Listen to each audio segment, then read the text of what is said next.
I heard my mother's voice. Zachary, come in the living room, we need to talk. It's Christmas vacation, my sophomore year in high school, and I was about to learn a lesson that every heterosexual man must eventually learn, that when a woman says we need to talk, nothing good will follow. In this case, no, my mother did not want to discuss seeing other people, but instead wanted to discuss something more frightening, boarding school. Now, if you have ever seen an 80s or 90s teen comedy, you know this is the moment when the plucky hero or heroine is told that they're about to be taken from their laid-back public school amongst all their friends and shipped far away to a pretentious, stuffy boarding school where they do not want to go. But I was in a slightly different situation. See, I actually already was at a stuffy, pretentious boarding school, and I really wanted to stay. I loved my school because, for many reasons, but one of the most important was that it had actually given me something I had not experienced in my entire education: stability. At this point, I had been to 8 schools in 10 years. But now for the past 2 years in boarding school, I had found a home, stability, and in a way, a weird family. Because I was incredibly close to all my friends, all the guys that I lived with in the dorms. And not only that, I actually really did love my school. Yes, it was, in some ways the school was stuffy and pretentious. Yes, I did learn fencing and I did play lacrosse. And the school's illustrious alumni included the infamous insider trader Ivan Boesky, and also everyone's favorite party machine, Mitt Romney. But my school also had a wonderful tradition of encouraging independent thought and questioning authority. I was only a sophomore, but already had taken classes on religion and philosophy, and almost all my classes were usually in small groups, and we were in a discussion format where informed, polite debate was encouraged. One of our illustrious graduates was Daniel Ellsberg, who released the Pentagon Papers. The school also had a wonderful tradition of encouraging theater and the arts. We had a beautiful campus with our own art museum, and I took classes in sculpture and weaving. I had been in multiple Shakespeare plays, and our school had also produced many actors, including Selma Blair and Elizabeth Berkley. Yes, the chick from Showgirls. Yes, she was in my grade. No, I did not even try to get with that. But I expressed all this to my mother, but I could tell the die had been cast. My mother had made her decision, because my mother would be a truly frighteningly rational person. My mother's levels of anger would go to yelling to this quiet calm, which my sisters and I had all experienced, because for a brief moment you thought, are you not mad anymore? And my mother, in an eerily calm voice, said, "Oh yes, I am. But now I'm going to tell you why." So, someone this cold and rational, I knew she had made her decision, so I was now desperately trying to understand why. Was this about money? I mean, yes, boarding school is not cheap, but my family was financially relatively secure. My dad was a doctor. Not only that, my parents had always put an absolute premium on education. My dad believed absolutely that education was what had allowed him to go from being the son of a poor Polish immigrant in the East Bronx to eventually being a doctor. And my parents had spared no expense in our education. They had just not only paid out of pocket for my sister to attend MIT, they had paid most of her tuition to go to attend the University of Michigan Medical School.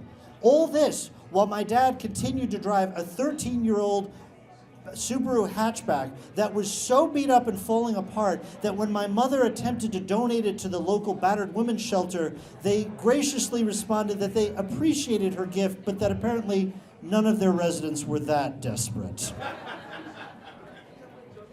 My mother reassured me that no, money was not a problem, that they had plenty of money for my college education, but my mother was afraid that if things didn't change, that would be wasted. She feared that I think she was worried that I was not being academically motivated enough. Actually, what she told me was, "I'm afraid you're going to be a complete fuck-up and fail out of college and wind up living and dying in our basement." She wasn't that wrong. I mean, I did okay in boarding school, but part of the distraction was that living in the dorms was a lot of fun. It was like a slumber party every night. We would sneak out, we would order pizza, we would have deep philosophical discussions long into the night about topics such as which cast member of Star Trek The Next Generation we would most want to hook up with. It was the 90s and we were teenage boys. So I pleaded with my mother. I said, I can work harder. I can do better. My mother said, oh, I know you will. Because once you're back in this house, I'm going to make sure you work hard.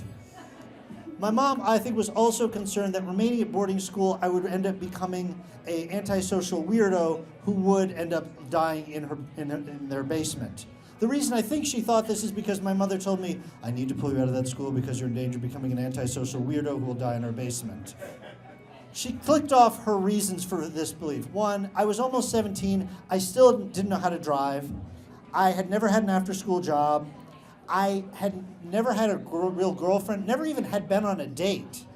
Not only that, most of my friends, my school was ethnically very diverse, but we had people from all over the world, but it was not socioeconomically diverse. All my classmates were from very well-off families. So my mother felt I was really becoming out of touch with the real world.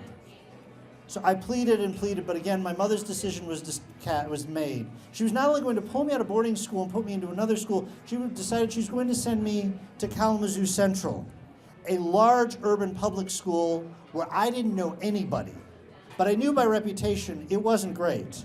At least it had a high dropout rate. At least half the people from there did not go on to college, and there were cops there at the school. Violence was not uncommon. But I persisted during Christmas break. I continued with a vehement campaign of civil disobedience. But because I was a Gen X teenager, mostly consisted of me sulking, eye-rolling, and responding, whatever, to any question I was asked. Back at school, I still kept up my campaign. I enlisted my teachers, my lacrosse coach, even my Model UN supervisor to lobby on my behalf, and they very nicely called my mother, and some even sent letters asking that would be so great for me to remain at the school. My mother's decision was made. The deadline for the tuition for the following year came and went, and at the end of the year, I was packed up out of the dorms and brought home, and in the fall, I started at Kalamazoo Central. My first day at Kalamazoo Central, I wouldn't say I was terrified, but the first time I walked through the school's metal detectors, I did hear Morgan Freeman narrating my thoughts. I don't know why. I remember the first time Zachary came to Kalamazoo Central. Why anyone would give up late night pizza and lacrosse for this, I will never know. If you've never seen Shawshank Redemption, that's a perfect impression. The school was not as much the absolute hellhole I expected. Yes, there was a daycare center for the children of students of the school. Yes, there were gangs. Yes, the school newspaper, which I worked on, we did have a policy that when writing obituaries about students, we would not mention if a crime was involved. But I eventually did find a community at the school. I got involved with the theater. I worked on the school paper. I met people through the handful of AP classes the school offered. And in 2 years, by the middle of my senior year, I definitely accomplished reducing the likelihood of becoming an antisocial weirdo living in my parents' basement. I don't know if this was related, but soon after I went away to college, my parents did move to a condo. By the end of school, by the time I graduated, I was editor of the school paper, I started on the hockey team, and more importantly, I had a real girlfriend and an after-school job, working for my dad, helping perform autopsies. But that's another story. I graduated but more importantly, I graduated with honors and went to my first choice college. But more importantly, I learned a lot of valuable life lessons, just navigating the bureaucracy of public education. For example, the day that my transcripts were supposed to be sent to the colleges that I applied to, the guidance counselor left early because she had to go testify in a former student's trial. But the next day, I parked myself in front of her office at 7 a.m. and waited there until I saw her fax my transcripts to the colleges I had applied to.